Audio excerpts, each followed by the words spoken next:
ada sebab-sebab yang lain yang membuat kita harus sangat paham bahwa potensi kekuasaan atau kekuatan oligarki memang bisa membesar di hadapan kita. Salah satunya adalah dengan pengaturan baru daerah khusus Jakarta, dikaitkan dengan berpindahnya ibu kota ke Ibu Kota Nusantara atau IKN, dan kemudian diputuskannya ada wilayah aglomerasi yang meliputi Jabodetabek Jur, Jakarta, Bogor, Depok, Tangerang, Bekasi, Cianjur, yang akan dikelola oleh satu dewan yang akan dipimpin oleh wakil presiden terpilih. Maka kita tahu bahwa logika yang akan sangat dominan bekerja bukanlah logika sosial dan logika kebudayaan. Logika yang akan bekerja adalah logika ekonomi dan logika bisnis. Maka Jabodetabek Jur akan menjadi wilayah arena bermain yang sangat lapang, tempat bermanuver yang sangat leluasa bagi kekuatan-kekuatan besar. Hal-hal inilah yang membuat kita harus sepenuhnya tersadar bahwa di hadapan kita potensi kekuatan oligarki yang membesar memang sedang terbentang.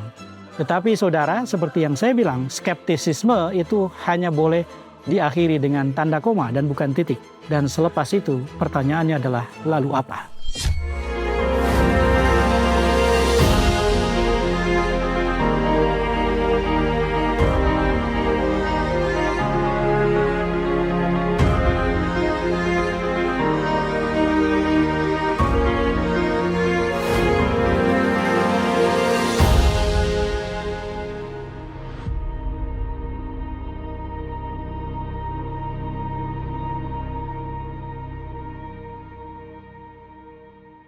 Assalamualaikum warahmatullahi wabarakatuh. Jumpa lagi dalam Keep Talking, Kang Ep Bicara.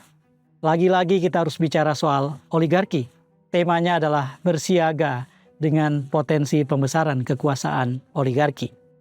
Ini bukan nakut-nakuti, tetapi ini kewajiban setiap warga negara untuk membunyikan alarm tentang situasi yang memang ada di hadapan kita. Saudara, oligarki sering dibicarakan, dan sebetulnya jika dilihat dari praktek demokrasi modern di mana saja, oligarki itu bersifat omnipresent. Apa itu omnipresent? Dia ada dalam setiap demokrasi. Oligarki tidak mungkin tidak tersedia di satu tempat di mana demokrasi berkembang. Karena kompetisi tentu saja masuk juga ke wilayah ekonomi, bisnis, industri, melahirkan para pecundang dan pemenang. Maka kemudian muncullah kekuatan-kekuatan besar.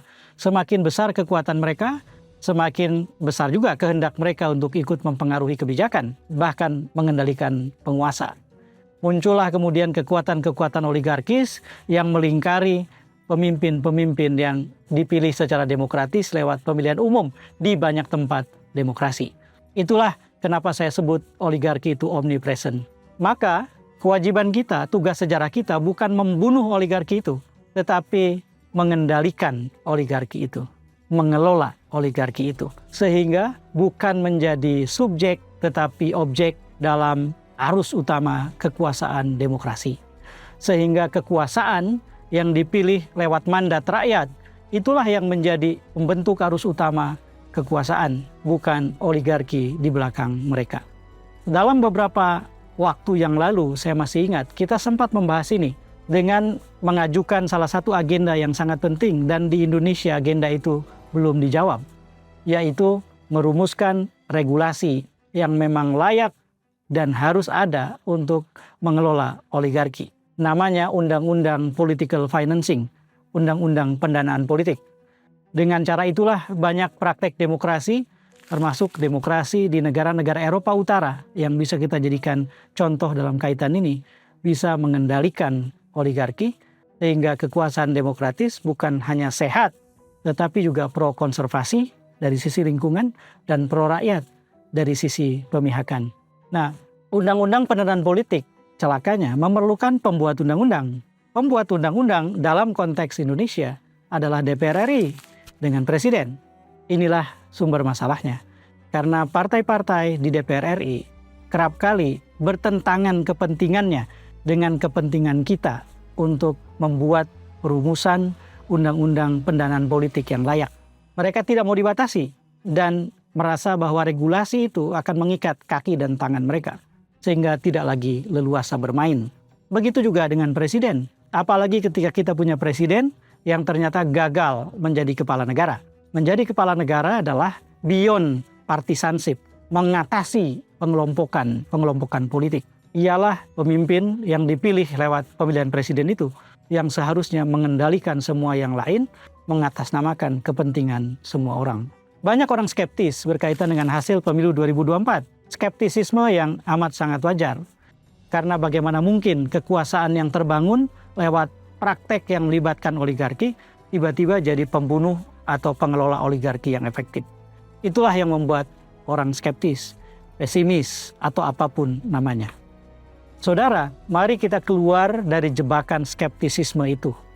Skeptisisme itu harus diikuti dengan koma dan bukan titik. Setelah koma itu, maka ada pertanyaan besarnya, lalu apa? Inilah yang harus kita bicarakan. Berkaitan dengan potensi pembesaran oligarki di hadapan kita, memang ada beberapa gejala yang menurut saya harus kita catat. Dan bukan hanya kita catat, tetapi juga kita amati dan kita sikapi. Yang pertama, pemilihan presiden dan pemilihan legislatif 2024 kemarin menjadi catatan buruk dalam sejarah demokrasi kita. Karena pemilihan umum dijalankan lewat proses yang penuh dinamika yang mencemaskan, yang di dalamnya banyak sekali aturan yang ditabrak, dan banyak sekali kita menyaksikan kepentingan-kepentingan yang sempit, bahkan kepentingan keluarga, menenggelamkan kepentingan yang lebih besar.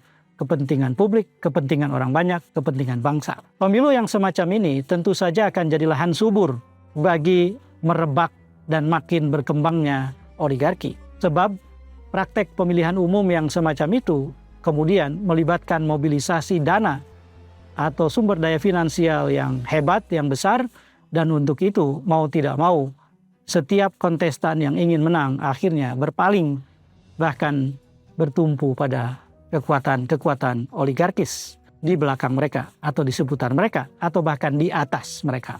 Yang kedua, selain itu adalah pemilu 2024 bisa kita sebut sebagai pemilu dengan kuasa uang yang digdaya.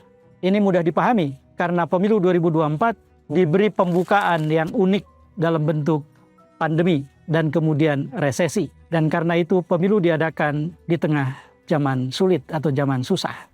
Pada saat yang sama kebutuhan konkret harus diatasi. Ketika janji-janji kosong tentu saja menjadi tidak lagi berarti karena sebab itu. Dan kemudian pragmatisme merebak di mana-mana. Akhirnya kuasa uang menjadi kuasa yang amat sangat digdaya dalam pemilu. Dan karena itu kemudian bahkan kelompok oligarki yang konon menguasai sebagian terbesar ekonomi Indonesia bahkan sempat memproklamasikan diri dengan mengatakan kami bersatu mendukung satu kontestan. Dan karena itulah kami yakin kami akan menang. Karena kami mengendalikan kekuatan ekonomi yang terbesar di negeri ini. Oligarki bukan hanya jadi potensi, tetapi dideklarasikan, diumumkan sebagai satu kekuatan yang ikut bertanding terang-terangan. Ini tidak pernah terjadi dalam pemilu-pemilu sebelumnya, atau setidaknya tidak terjadi setelanjang pemilu 2024 kemarin. Lalu, ada sebab-sebab yang lain yang membuat kita harus sangat paham bahwa potensi kekuasaan atau kekuatan oligarki memang bisa membesar di hadapan kita. Salah satunya adalah dengan pengaturan baru daerah khusus Jakarta, dikaitkan dengan berpindahnya ibu kota ke Ibu Kota Nusantara atau IKN, dan kemudian diputuskannya ada wilayah aglomerasi yang meliputi Jabodetabek Jur, Jakarta, Bogor, Depok, Tangerang, Bekasi, Cianjur. Ini akan menjadi wilayah khusus yang dikelola dari sisi bisnis, ekonomi, dan industri. Dan tentu saja dengan adanya wilayah aglomerasi ini yang akan dikelola oleh satu dewan yang akan dipimpin oleh wakil presiden terpilih, maka kita tahu bahwa logika yang akan sangat dominan bekerja bukanlah logika sosial dan logika kebudayaan. Logika yang akan bekerja adalah logika ekonomi dan logika bisnis. Maka Jabodetabek Jur akan menjadi wilayah arena bermain yang sangat lapang, tempat bermanuver yang sangat leluasa bagi kekuatan-kekuatan besar yang ketika kemudian tidak difasilitasi oleh sistem kompetisi yang adil, maka yang besar semakin besar, yang kecil semakin terpinggir. Yang kaya makin kaya, yang miskin makin miskin, kata Bang Haji Roma Irama. Jadi saudara, 3 gejala tadi, Pilpres dengan segala keunikannya, kuasa uang yang digdaya, dan adanya pengaturan berkaitan dengan wilayah aglomerasi membuat kita harus tersadar bahwa di hadapan kita pembesaran kekuatan dan kekuasaan oligarki sangat berpotensi untuk terbangun. Yang juga harus kita sebut tentu saja adalah diperlukannya mobilisasi finansial, ekonomi, dan bisnis dalam skala besar berkaitan dengan penuntasan mega proyek Ibu Kota Nusantara atau IKN. Sepanjang pengetahuan kita sampai dengan Keep Talking saat ini diudarakan, investor asing masih belum masuk ke IKN. Dan karena itu kemudian, maka yang akan digalang, didorong, didesak adalah kekuatan-kekuatan ekonomi dan bisnis domestik untuk sepenuhnya mendukung supaya pemilik mega proyek ini tidak terkena malu. Ini bukan hanya menyelamatkan mega proyek, tetapi juga menyelamatkan wajah kekuasaan. Hal-hal inilah yang membuat kita harus sepenuhnya tersadar bahwa di hadapan kita, potensi kekuatan oligarki yang membesar memang sedang terbentang. Tetapi saudara, seperti yang saya bilang, skeptisisme itu hanya boleh diakhiri dengan tanda koma dan bukan titik. Dan selepas itu, pertanyaannya adalah lalu apa? Ada beberapa hal yang menurut saya perlu kita pertimbangkan berkaitan dengan potensi pembesaran oligarki di masa depan. Yang pertama yang sangat perlu kita pahami adalah perlawanan terhadap oligarki sebetulnya tidak hanya berlangsung di satu arena pusat, arena ibu kota. Baik ibu kota yang lama dengan wilayah aglomerasinya maupun ibu kota Nusantara yang nanti akan jadi ibu kota yang baru. Bukan hanya di pusat pertarungan ini berlangsung, tetapi juga di daerah-daerah. Maka semestinya 27 November besok pada saat pilkada serentak dilakukan di 515 daerah, provinsi, kota, dan kabupaten, maka lahirlah local champions, para petarung dan para pemenang lokal yang bersiap dengan keunikannya menjadi orang-orang tokoh-tokoh yang terkecualikan dan kemudian dengan akal sehat yang terjaga mereka melakukan perlawanan terhadap rusaknya tatanan sosial dan kebudayaan karena terlalu besarnya kekuasaan oligarki. Di beberapa daerah itu sudah pernah terlihat. Bupati Jember misalnya pernah dengan tegas menolak pembangunan tambang emas di pinggiran daerahnya, dikarenakan itu hanya akan merusak lingkungan dengan dampak yang amat terbatas buat warga Jember. Di banyak daerah yang lain, terlalu panjang kalau saya sebutkan contoh-contohnya, praktek semacam itu terjadi. Merekalah yang seharusnya mendapatkan kesempatan memimpin daerah, dan pilkada harus jadi tempat di mana kesempatan itu diberikan kepada tokoh-tokoh semacam itu. Hal lain yang juga harus kita pertimbangkan tentang lalu apa adalah kita memerlukan wakil suara akal sehat di parlemen, baik di pusat maupun di daerah, provinsi, kabupaten, dan kota. Tentu saja muskil untuk mengharapkan bahwa semua anggota parlemen yang terpilih akan menjadi wakil akal sehat kita. Tetapi rasanya masih amat sangat wajar jika ada sebagian kecil dari mereka yang kemudian masih merawat akal sehatnya dan menjadi wakil akal sehat kita di parlemen.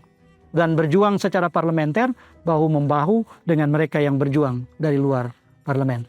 Lalu kemudian yang berikutnya adalah tentang lalu apa? Sebaiknya kita mulai menyusun kembali kekuatan gerakan sipil. Masyarakat sipil harus terbangun, termasuk di dalamnya kampus-kampus atau universitas-universitas.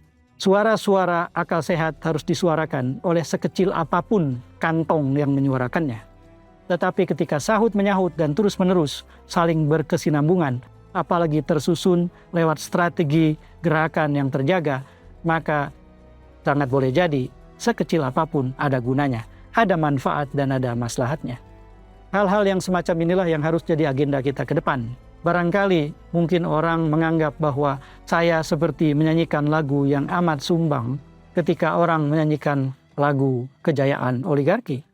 Menurut saya, sesumbang apapun disebut orang secara sinis, ajakan-ajakan sehat semacam ini harus disuarakan. Sebab dengan cara itulah kita membangun satu prinsip yang amat sangat penting dalam demokrasi.